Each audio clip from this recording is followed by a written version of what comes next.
Magandang hapon mga kaparmers. Sa ngayon wala po tayo sa bukid. Nasa bahay na tayo mga kaparmers, nagpapahinga. At habang nagpapahinga, dahil kanina may dumating na 2 parcel namin na order ko sa Shopee, mga buto. Kaya i-unbox natin ngayon mga kaparmers. Ito yung isa ang bubuksan natin.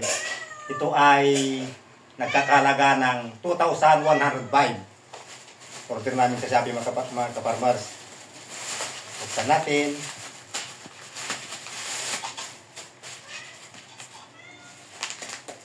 Ayan, konting-kontingin lang. Yung balot. Hirap mag-unbox.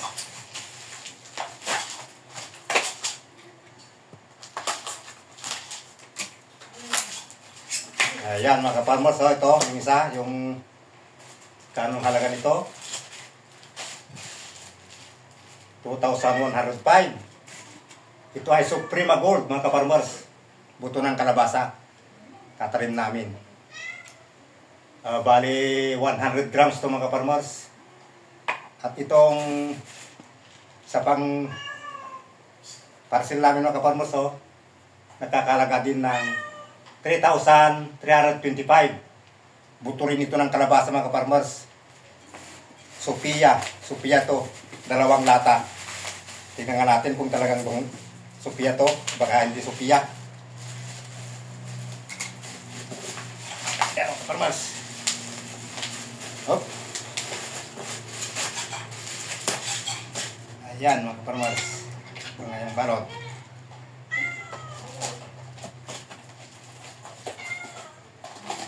Ayan. 2 lata.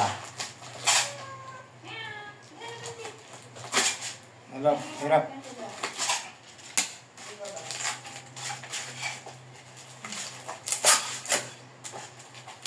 Yan, miskastik kasi oh. Ayan mga kaparmers, oh, 2 lata. Buto rin ng kalabasa na Sophia. Tag 100 grams mga kaparmers. Bali 200 grams ito, 2 lata. Ito, ang mga butong ito mga kaparmers ay aming tatanim sa buwan ng September sa area 4 ng aming gulayan mga kaparmers. Bali 800 square meter ang lawak ng area 4 namin mga kaparmers. Yun po ang tataniman namin ng mga kalabasa mga kaparmers. Yan talaga mga kaparmers, oh, kailangan talaga mamuhunan.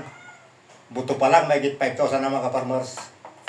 Sana papala rin tayo sa pagtatim ng kalabasa mga kaparmers para makabawi naman sa puhunan.